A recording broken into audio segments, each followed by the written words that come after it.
What's going on, everyone? Welcome back to my channel. My name is Katie if you're new here, and I garden in Zone 6B. Today I'm just going to be doing a garden tour and showing you what's going on in my garden right now.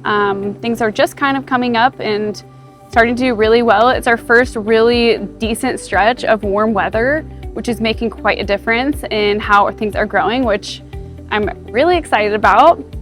So yeah, let's go take a look. I am going to start off with this beautiful green stalk. So right here in these bottom 3 tiers, I think, I have mostly peppers, it looks like. And then in these top 2, I did a lot of just different lettuces, Swiss chard, cucumber, and some other types of peppers. So this right here is one of my cucumber plants, which has absolutely taken off. And then down here we have Swiss chard.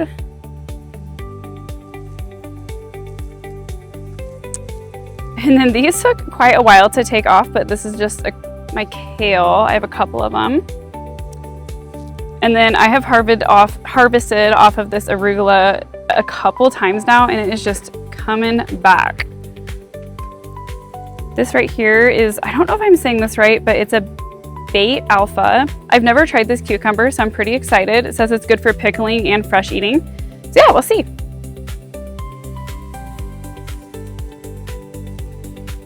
I have a nice, beautiful head of lettuce. And then down here, you can see how my peppers are doing. They're getting all their flowers on. I do have a few peppers on here and there. But these have been super slow to start because when I started them, it was kind of in a little bit chillier weather. And we just, like I said, have not had a lot of really warm weather coming. But this is our first week, so I'm super excited to watch these guys grow. I had to stop and take a moment for these beautiful flowers right here. These are some petunias from Baker Creek, and they are absolutely stunning. They kind of look like they'd be out of like a cottage in the woods or something to me. But I just think they're so beautiful. They are absolutely massive too. Like if you look at my hand, they are huge. All right guys, right here I have what used to be cilantro and then I just reseeded. So that one just ended up bolting and yeah, I reseeded it. Here is a old German. So this is one that I started from seed myself back in March. And then I have a tomatillo right here. And I also have another tomatillo right here. And these guys are just kind of setting on flowers right now. They're not really doing much. And then down here, we planted some pumpkins, which are just now coming up.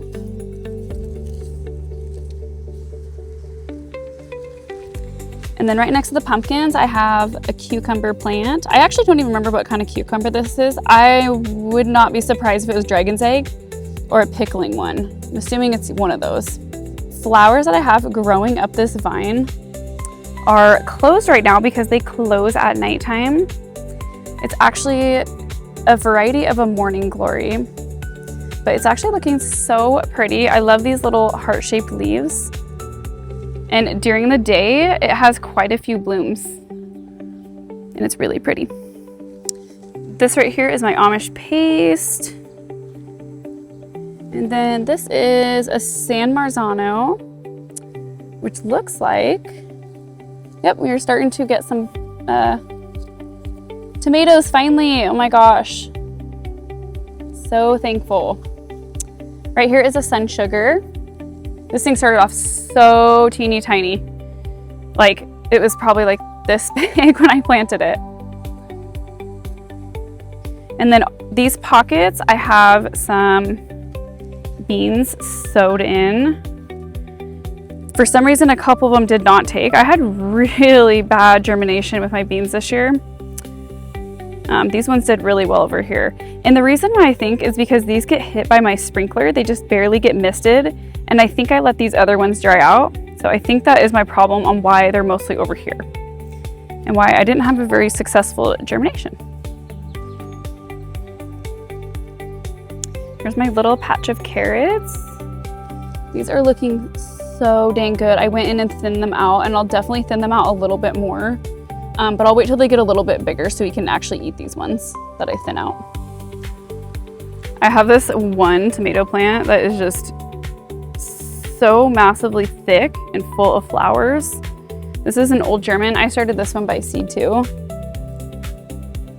And there's quite a few tomatoes on this thing. All right, this first little tiny tomato plant is a Brad's Atomic Grape, which I'm super excited to grow because I've been wanting to grow this one actually for a couple of years, and the seeds sold out. So yeah, we'll see what those taste like. I've heard they're pretty good. And this one is Woolly K. I absolutely love the coloring on this one. Look at it compared to a normal tomato plant, or most other tomato plants, I should say. It is definitely woolly, and it's just got this weird soft texture to it. And then here is Black Strawberry. This is another one I'm really excited for. I've been wanting to try this one so bad, but my goodness, look at this. And we have another one down there just absolutely loaded.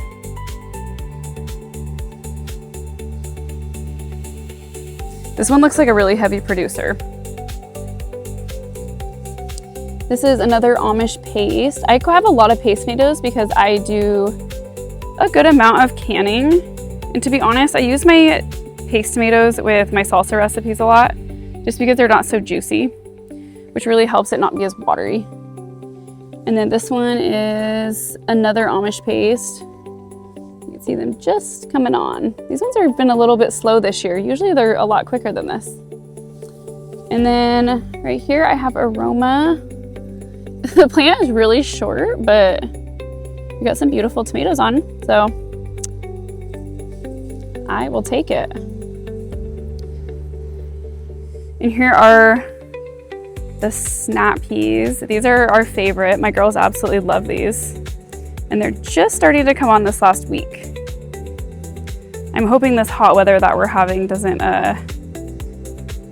pretty much end their growing season, which it definitely can pretty quick. Here are some of my herbs. Of course, my lemon thyme. I will always have this in my garden, as well as just regular thyme. This is kind of already going to flower here pretty quick, so this one's about done. And then my sage is pretty much done. It went to flower, so after that, things just do not taste the same.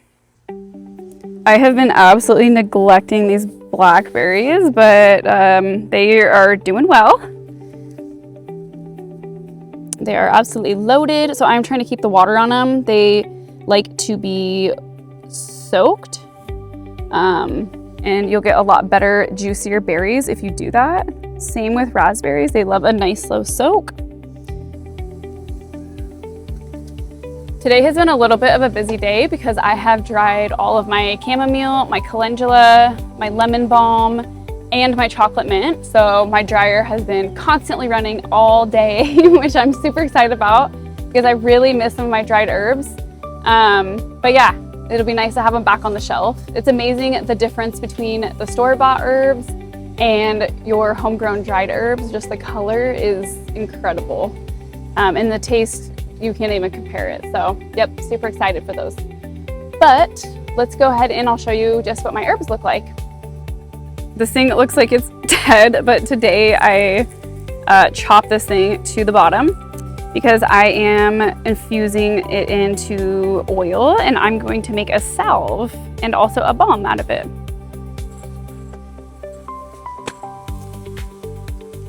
And then also I have the calendula, which I am making the salve and balm out of as well.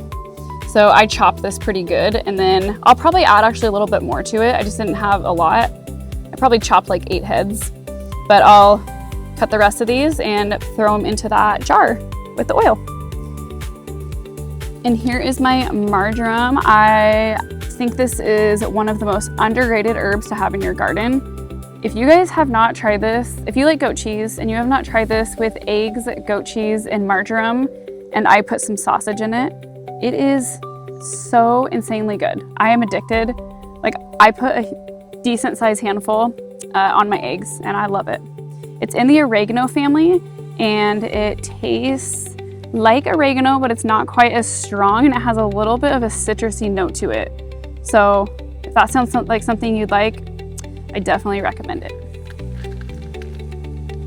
And here is my chocolate mint, which I absolutely love this stuff. I put this in my water and I just dried some for the first time to make tea. So I'm excited to see how that turns out.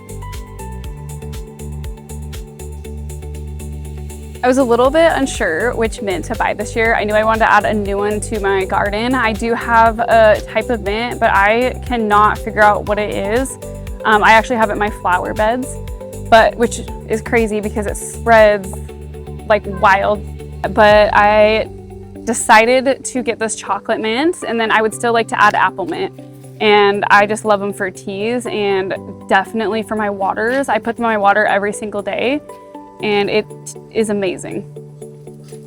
Yep, definitely recommend chocolate mint. Okay, and over here I have my apple tree, which is looking so good. This tree is about maybe like 4 years old, but we are starting to get some apples now. Last year I think we had 4 apples. And I think this year we have close to, right now we have close to, I don't know, maybe 15.